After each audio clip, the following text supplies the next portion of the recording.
नमस्कार, स्वतंत्र समय में आपका स्वागत है। मैं हूं संजना। आइए नजर डालते हैं आज की कुछ खास खबरों पर।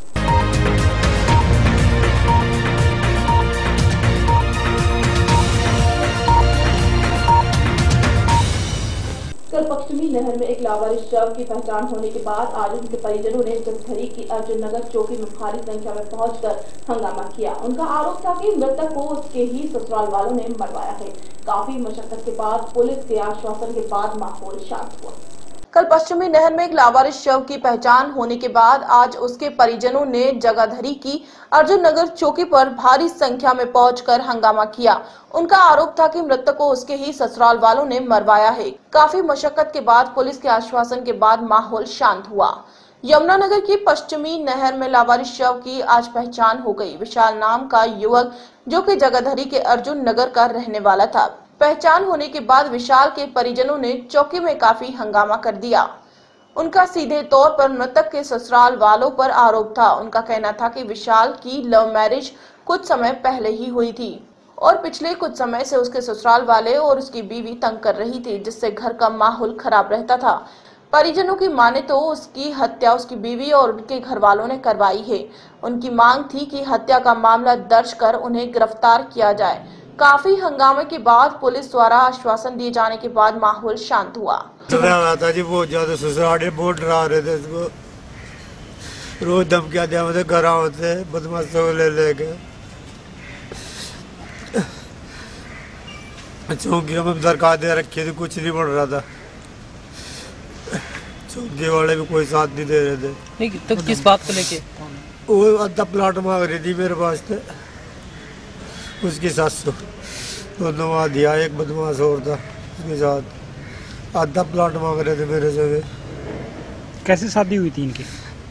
कोर्ट मैरिज हुई थी, लव मैरिज उनकी। घर से कैसे गया था? किसने बुलाया था? कैसे गया था विशाल? वो तो बुलाते रहे थे जी उसको, हमारे को धमकी देते रहे थे, तुम्हारे को अंदर करवा देंगे जो शादी नहीं करवाओगे। मेरे को भी डरा था, पूरे परिवार को डरा कर रखा था इन्होंने। जिस दिन विशाल की मौत हुई किसने बुलाया था कि वैसे अपने विशाल गया था? नहीं, उन्होंने बुलाया था जी उसको। क्या कहा था? डरा कर रखते थे उसको भी बहुत। तो अब आपको क्या लग रहा है, कैसे सुसाइड किया है, किसने मारा उसको? देखो जो मेरे को तो ऐसा लग रहा है उन्होंने ही मारा होगा उसको। मेरे को तो अंदाजा ये है उसने ही मारा होगा, कि वो जो उसके साथ था ना वो बहुत तगड़ा बदमाश है। कौन था वो? सेठा नाम का है जी।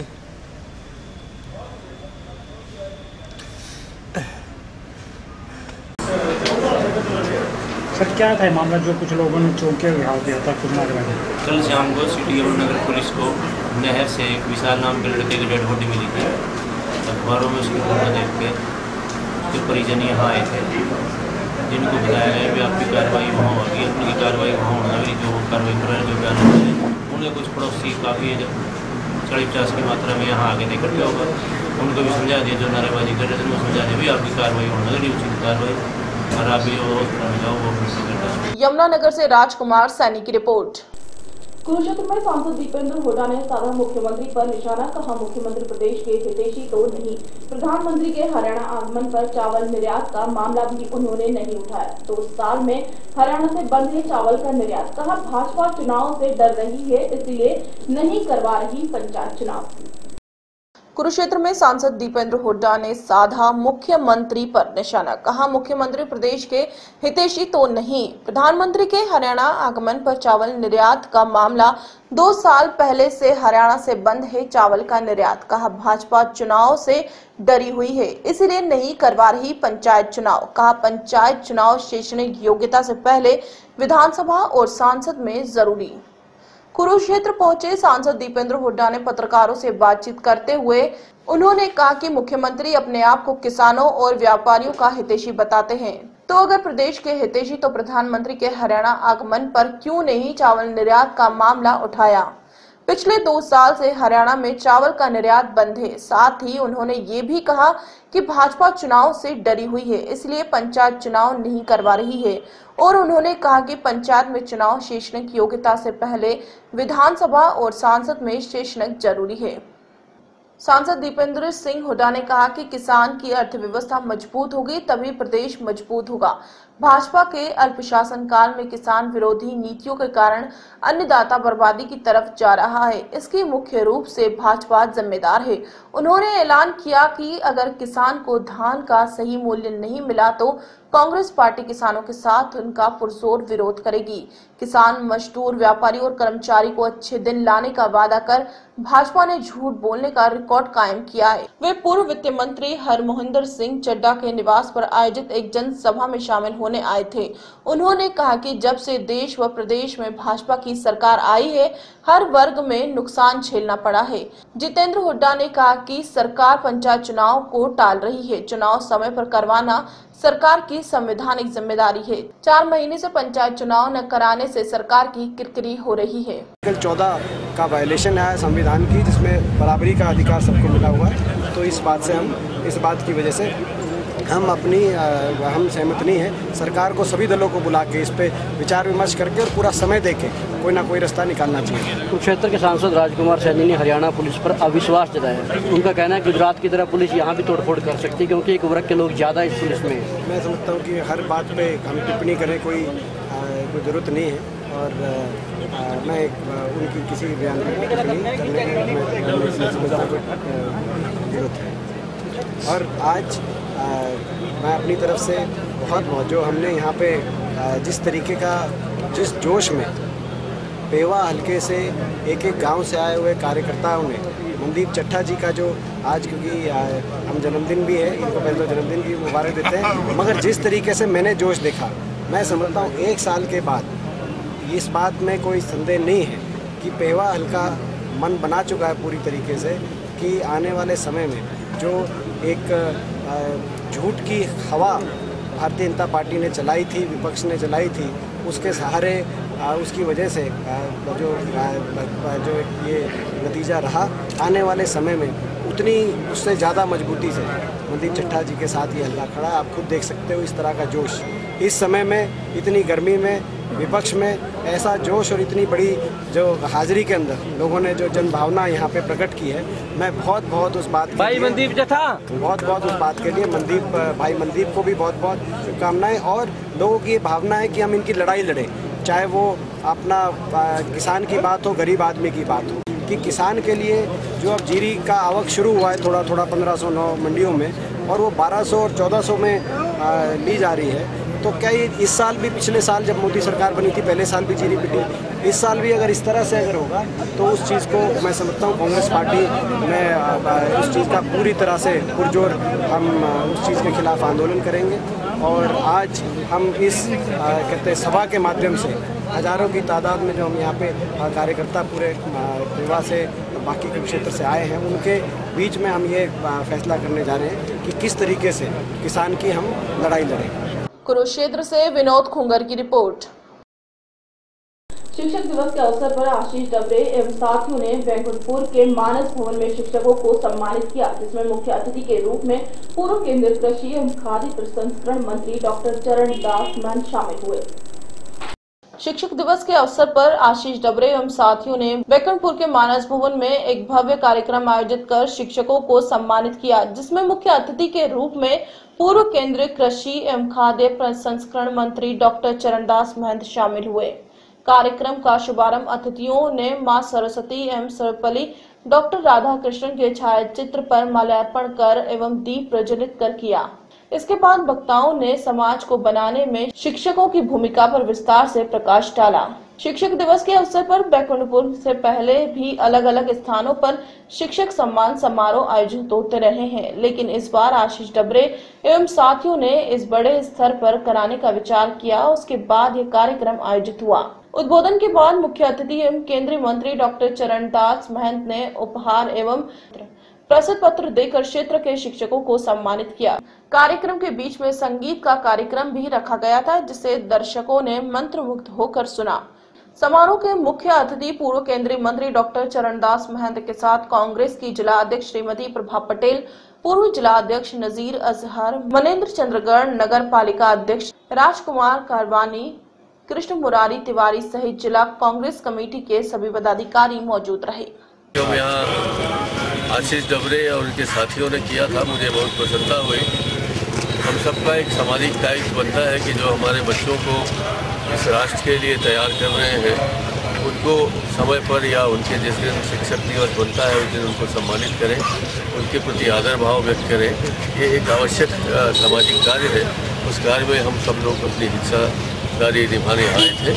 बैकुंठपुर पे छोटे छोटे स्तर पर होता है, तो मैं और मेरे साथियों द्वारा निर्णय लिया गया कि शिक्षक सम्मान समारोह बड़े स्तर पर कराया जाए, जिसमें हमारे मुख्य डॉक्टर चरणदास मोदी को बुलाया जाए और लगभग ज़्यादा से ज़्यादा शिक्षकों को सम्मानित किया जाए। इस मकसद से शिक्षक सम्मान समारोह रखा गया था।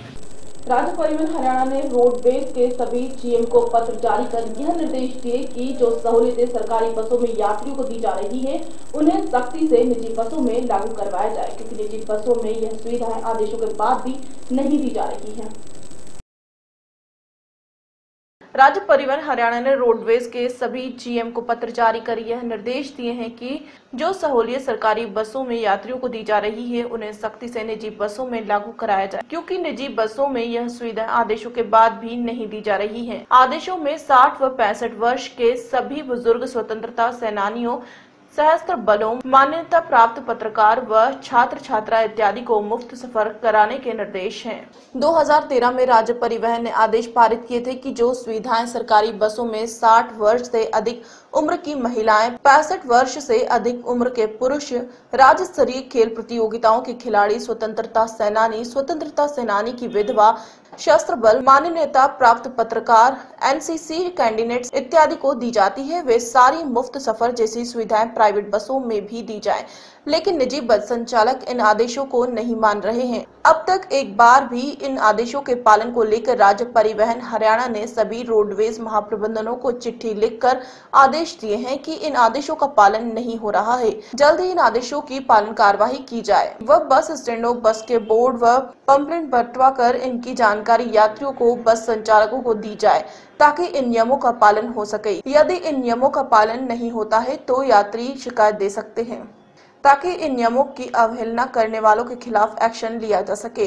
दरअसल हरियाणा रोडवेज की बसों में 21 कैटेगरी शामिल की गई हैं जिन्हें मुफ्त सफर की सुविधा है, लेकिन निजी बस संचालक इन्हें नहीं मानते। स्कूल कॉलेज के लिए गाँव में आने जाने वाले छात्र छात्राओं को इससे ज्यादा दिक्कतों का सामना करना पड़ता है, क्योंकि निजी बस संचालक उन्हें बस में नहीं बिठाते। छात्र छात्राओं ने बताया कि उन्हें बहुत दिक्कत होती निजी बस चालकों की मर्जी के कारण। निजी बस चालकों से इस मुद्दे पर बात की गई तो उन्होंने कहा कि वो सभी सरकारी आदेशों को मानते हैं, लेकिन छात्र छात्राओं को हम बिठाने के लिए तैयार नहीं हैं। वे ही छात्र छात्राएं उनकी बस में मुफ्त सफर करेंगे जिनके पास प्राइवेट बसों के पास होंगे।